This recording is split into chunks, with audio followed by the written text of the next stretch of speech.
Hey everybody, I've got one great stock, I've got one great ETF to share with you at the end of today's video. This is Dennis Wilburn, the Active Trend Trader. Welcome to On the Radar Midweek Update. Yeah, we'll do our regular checking out the indexes to see how they're doing. Now that the Fed has said, hey, we're going to start tapering and stop buying back so much debt and treasuries. Surprising, the market responded fairly well to that news today. So let's go ahead and jump in. As I said, we are going to basically be covering those one stock and one ETF at the end.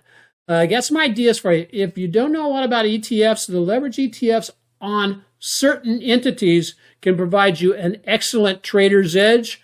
We'll talk about that in today's session. Let's get on with our review. Okay, taking a look at the S&P, as we can say, S&P, as with the other entities today, basically just kind of lingered around, bounced around a little bit, but actually did a really nice bullish move to the upside after the Fed announced that it was going to start tapering. What was the difference? Why did this Fed tapering report go much better than the one that Ben Bernanke did way back when? Well, one is I think Jerome Powell did a really great job of defining exactly how he was going to do it going forward. So that helped with not having any less uncertainty in the market. The market doesn't like uncertainty per se. Secondly, when they announced they're going to start mid-November. So again, no long lead up. Last time there was about a 6-month lead up before they actually started the tapering event. The market was volatile out the yang during that time frame. And then once the tapering started, the market settled back down, started climbing back up. So that's one of the things that is interesting. The other interesting thing that Powell said today is he said that he believes that inflation is transitory. And I certainly hope so, because, over here in Hawaii, and I know on the mainland also, we're paying a bunch more for just the regular stuff we need to live on. Gas up 50% since Joe Biden became president, for a lot of different reasons. Now he's on his hands and knees begging the Saudis to give us more oil and that kind of stuff. If he would have just finished the pipeline. Anyway, so what's going on with the S&P? S&P basically pushing on higher. Nothing to write home about here. In order for me to be interested in buying the S&P, I've had to see some kind of a pullback back into where? The moving averages. Let me get a smaller pencil on that. So I'll move back into the moving averages. That's what I'd be looking at. Look for the 20-day to keep coming up here. So pull back into the 20-day. As you can see, on this last move up, once it busted above all the moving averages, it has not even retracted back to the 8-day moving area. 8-day moving average. Very strong move to the upside. What next? Nasdaq, as reflected by the Qs. The Qs. Again, Qs did a really nice breakout. As you can see, here was they reached up, tapped the 1272. If you have never used the Fibonacci's, I've got a really great tutorial over on Fibonacci's. You can find that. Matter of fact, I'll put it up as the go-to video at the end of today's session. Just tap it there. I've got two different tutorials. One to cover Fibonacci price movements. The other one to show Fibonacci time movements. There's some strong validity to use Fibonacci's for both time and price, and those tutorials show you how to do it. So what am I looking for? Again, prices have moved above and are way extended away from the 20-day moving average. Do we short this? Well, heavens no. We do not have any kind of a candlestick that says that we have a candlestick reversal pattern. So we just hang on. Do we buy here? Well, of course not. Because, one, I'm a pullback trader, so I want to see some kind of a flag back into support. It may be back into approaching this breakout area, about the 382 area. But like the S&P, price action, once they broke above the moving averages, have not even come back. They've approached the 8-day moving average, but have not tagged the moving average, the 8-day moving average on the way up. Everything appears to be, overbought to some extent, but it, with the indicators, the market forecast, and the TSI, that indicator can get up in this upper zone on both of those and just stay up there and drive sideways as the prices continue to move up. Again, nothing to say, hey, it's time to get out of this particular entity. Same thing over here on the weekly. The weekly does look a little bit, let me show what's going on with the weekly. Let me grab there we go. On the weekly, what's going on? We've got a little bit of a negative divergence going on there. And so, do we want to, what are we going to do with that? Well, just hang on there until we see what transpires. What we could do is push on higher. As you see here on the weekly chart, the next target is the 1272. And then this level up here at about the 415 level, what is that number right there? Yeah, 415.23, 24. That is the 100% extension, or in other words, it would have ran the equivalent to this move down here. That would be breaking out and moving the same equivalency up. That would be 100% symmetrical move, not 100% in, and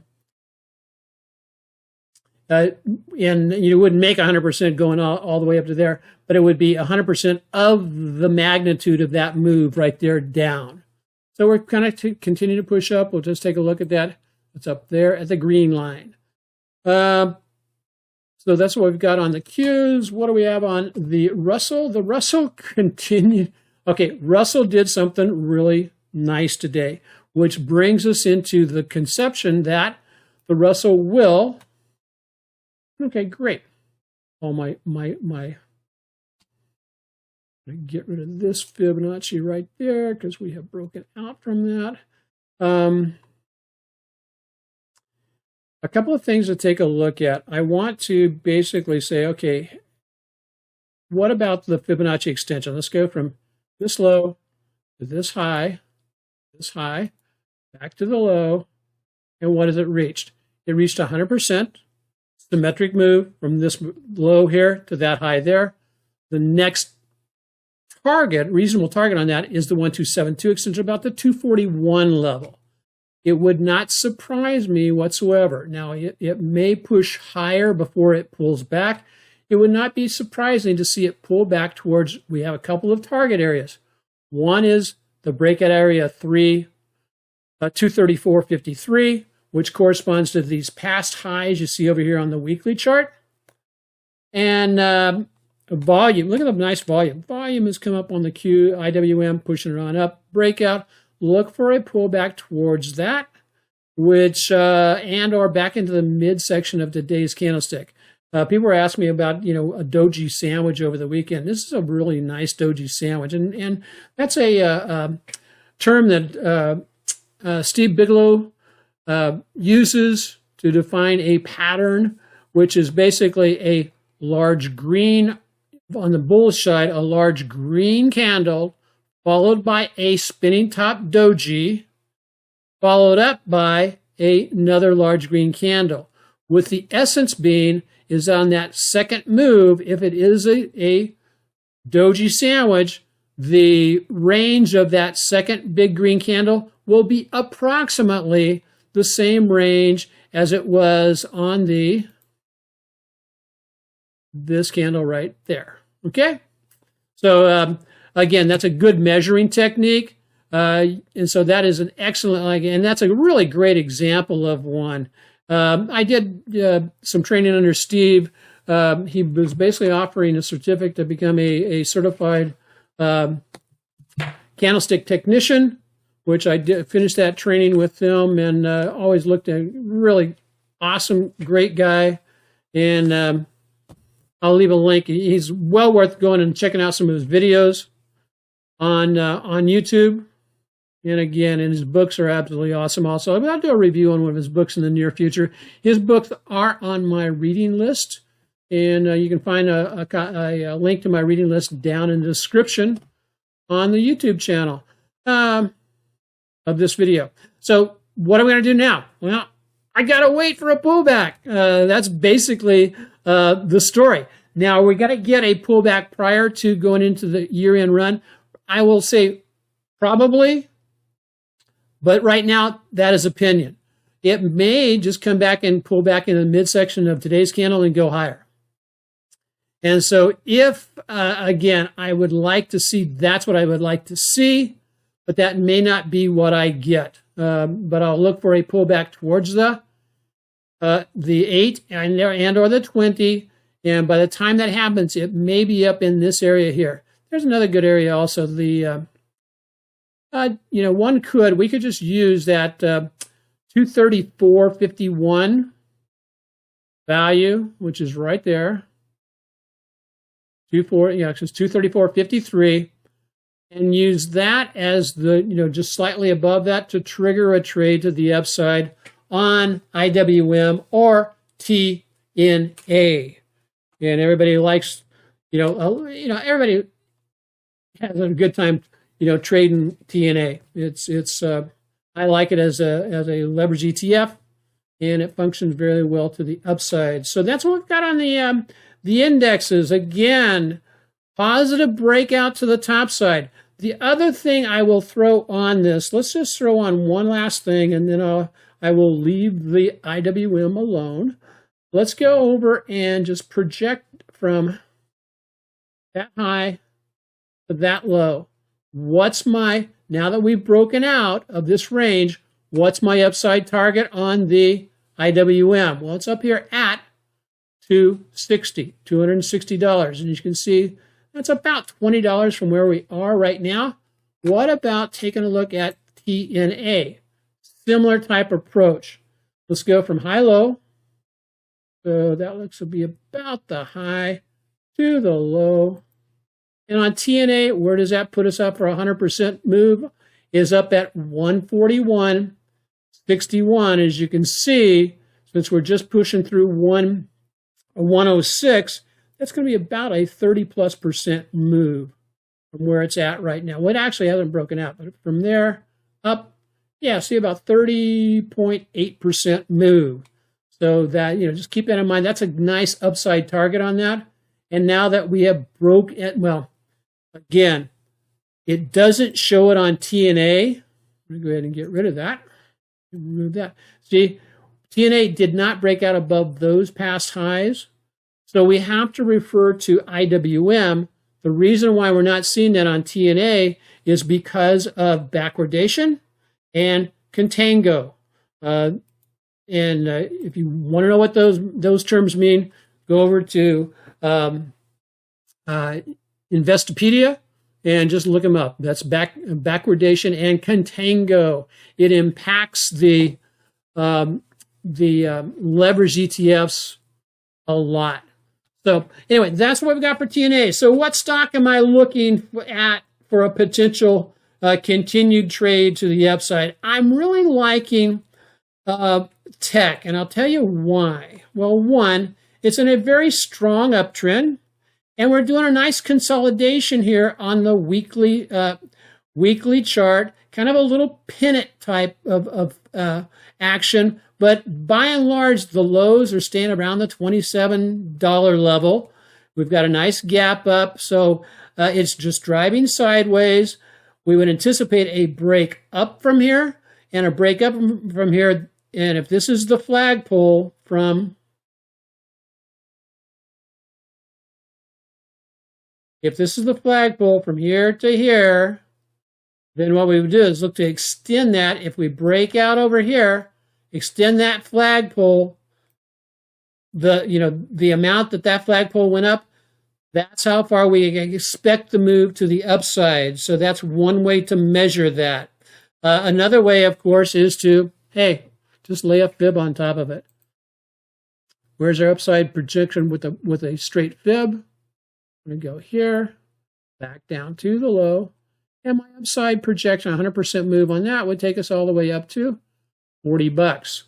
What does that, what does that work out as a, from where we approximately are up to $40, about a 44% move.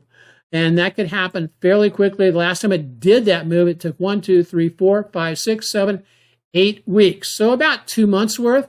So where does that take us through? That could take us through the first part of January. The reason I like this also is earnings are behind us.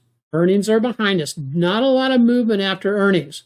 And so what am I looking for? I would like, now that we've dropped a little bit below the 20-day moving average and the 8-day, I'd like to see a break back above the high of the low day, which is today, but also clear out above the moving averages. So somewhere probably taking out about the $28 level. So another 50 cents higher would be kind of my trigger to get in.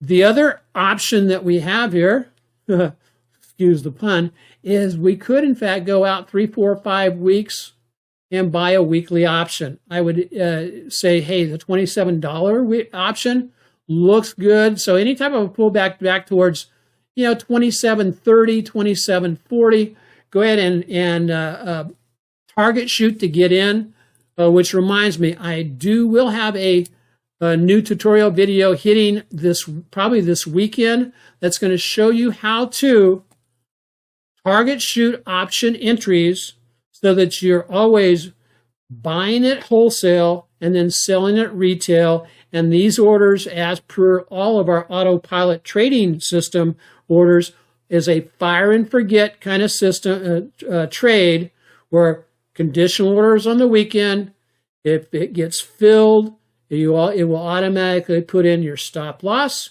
and your profit targets. If you're interested in finding out more about that, you need to become an autopilot trading person. You just do.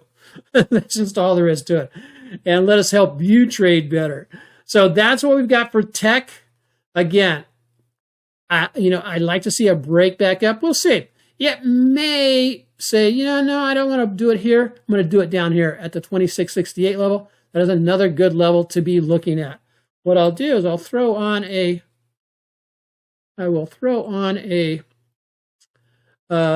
line there, and I will also just throw on an alert.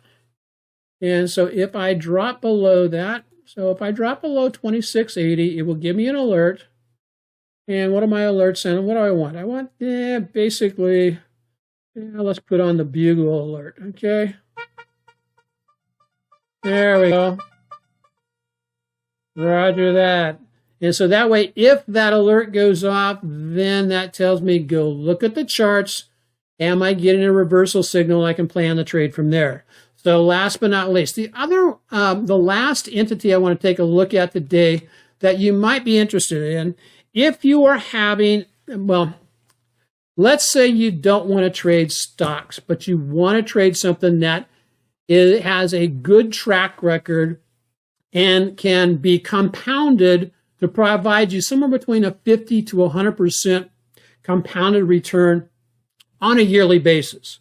Well, what I do is I basically put out 2 autopilot trading pre-flight checklist every weekend. One for the top 5 stocks off of the Power Rank Elite watch list, tells you where to enter, where to exit, what to expect, how to profit from it. And the other one is done on the leverage ETF. I cover 3 indexes. I cover the S&P, the Nasdaq, and the Russell. And then I cover 4 sectors. I cover the biotech sector. I cover the financial sector. I cover the oil exploration sector, and the semis. Don't forget the semis. And that gives me a well-rounded approach for what's going on in the economy out there. And it also allows me to take advantage of sector rotation appropriately. But I really like trading, and there's a lot of noise out there about Well, you don't want to trade those three-time leverage ETFs because of blah, blah, blah, blah, blah. If you have a plan for how to do it with, with the appropriate stop losses and your profit targets and all that kind of stuff, I have found as long as your holding period, you maintain a fairly tight holding period. In other words, sometime less than, let's say, less than 6 months or less than a year, depending on which one it is, you do okay. You won't be impacted that much by the contango and backwardation. Now, on the inverse ETFs, in other words, the inverse leverage ETF that are going up while the index is going down, or the non-leverage ETF is going down, that one I only hold on to for only no more than 6 weeks, simply because they are impacted a lot more. But again, knowing that, having the plan keeps me out of trouble. So let's take a look over here at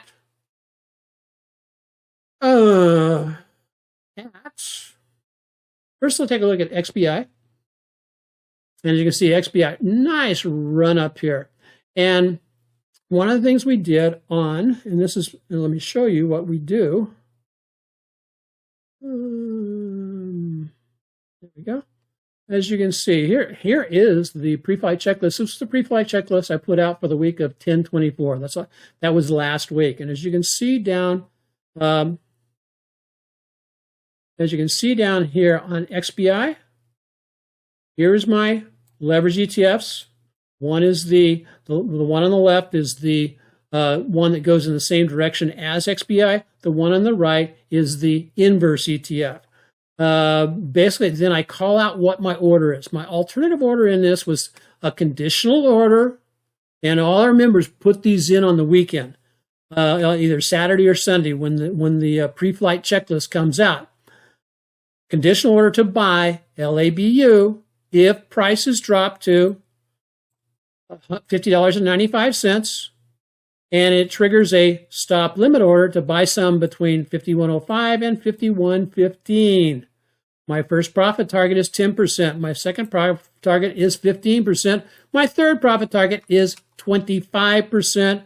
I throw in the stop loss, and bingo, bango, away we go. The other thing I identify to our members is if I like XBI or the non-leverage ETF for options, I will put it in a note right there. So based on those parameters, $50.95, buy some at 51.05, approximately out at 56.15, out at 58.70, and out at, got to get rid of that last one because it's covering up my number, 63.70, 63.80.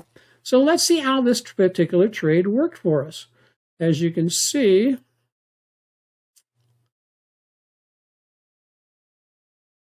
here's how it worked for us. Is basically, I put in the order on the, let me go back here. Okay, on the 24th. That Friday was the 22nd. So 22nd, 23rd, 24th. The week was the 24th. This day right here is the 25th. Oops. Darn it. I may be able to get that. See if this will. Yeah, there we go. There we go. Get a little bit better blow up on this. And so again, this day here is the 20. This hammer right here. So what that hammer was telling me that, hey, we're getting ready for a reversal here. My TSI is already broken up. So in reality, I have a positive divergence on that. I called that. But I said, I want to buy this. I want to put in the order. So I buy at wholesale, not at retail. So where was wholesale?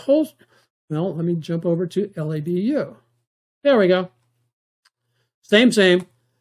Here was that Friday. It went up. And I said, I want to buy it at somewhere between $50.89 and $50.50, approximately. And I define that. And I put it out there. Say, if we pull back into that area where it's likely we will, or there's a good probability that we will, I want to fill and get in. So sure enough, and we just set the order out there. Now, if the order doesn't get filled by Friday of the following week, it automatically cancels it. Cancels after the market closes. So prices went up Monday, Tuesday, Wednesday, it falls. But notice what happens. It fell on Wednesday, but it didn't rebound. Therefore, my order actually didn't trigger. My order triggers the next day, fills me with two of the positions here and another position up here, and then continued to move on up. And what was my targets to get out? I wanted to get out at 56.15. So I'm in down here. Let me grab that. So I'm in down here. In 56.15, which is just about there. There's 10%. So just breaking out of that downtrend line, we're out with partial profit right there. I sell a third of my position. Great. Then it goes on a little bit more, and I hit the 15%. If I wanted to sell at 15%, I would have done that, sell out another third. And then I'm waiting for it to get all the way up. And because I pyramid into my position, my remaining shares, I'm not quite up 24% because my remaining shares actually picked up about here. So I'm up about 24%. So about there, almost to 25. Now, I do not have to sell this. What I can do also is just trail my trailing stop on this, like a 7 or a 12.5% trailing stop, and then see if this will continue to move up. Because the last time, this is what I like about utilizing these, the last time LABU came down in this area and then did a rebound, how far did it run? Well, it ran up 271% in 98 days. We want to get in the way. Are we going to capture all of that? Heavens no, don't expect to. Are we going to capture a portion of that? Yeah, if I can cut out the middle of that move, great. And also our members of Active Trend Trading Autopilot Trading Service really enjoy that also, because the fact of the matter is now that we're in this position, it is totally on fire and forget. The trailing stop is in place for us. And as soon as we hit 25%, I changed from a 7% trailing stop to a 12.5% trailing stop. And so then the worst case I'm going to do is I'm going to gain 12.5% on this trade. If we continue to move on up, then, it's going to, like if we would have hit this over here, I don't know how much this pullback was here. It was probably greater than 12%. Let's take a look. Yeah, that would have stopped this out. But on the way up, it didn't have any 12.5% moves until we got to right there. And so if you want to, again, the way we grow wealth is to let your winners run. And that's a really good really good way that we're letting our winners run. If you find that interesting, if you want to drop me a note, if you want to drop a comment down in the chat box, or not in the chat box, down in the description and the chat, please do. And let us know what you think about what we're doing with On the Radar. And again, I just provided you, a look at what we did in the past. Tech looks really good. And again, if you're looking to trade something that you don't want to have to worry about earnings. That's the other reason I like to trade the ETFs. I don't have to worry about earnings. And it's basically just gets back down to trading the technicals. And as a technical analysis kind of guy, I really, really, really like trading the technicals. So, hey, that's it for today. Thank you so much for joining us. You mean the world to me. I want to basically provide you with the best of my knowledge that I've developed over the last 30 years of trading. And again, I want to welcome you to the team. If you want to become an active trend trading autopilot trading person, that's great. Again, enjoy this and enjoy the rest of the week. Aloha. God bless everybody.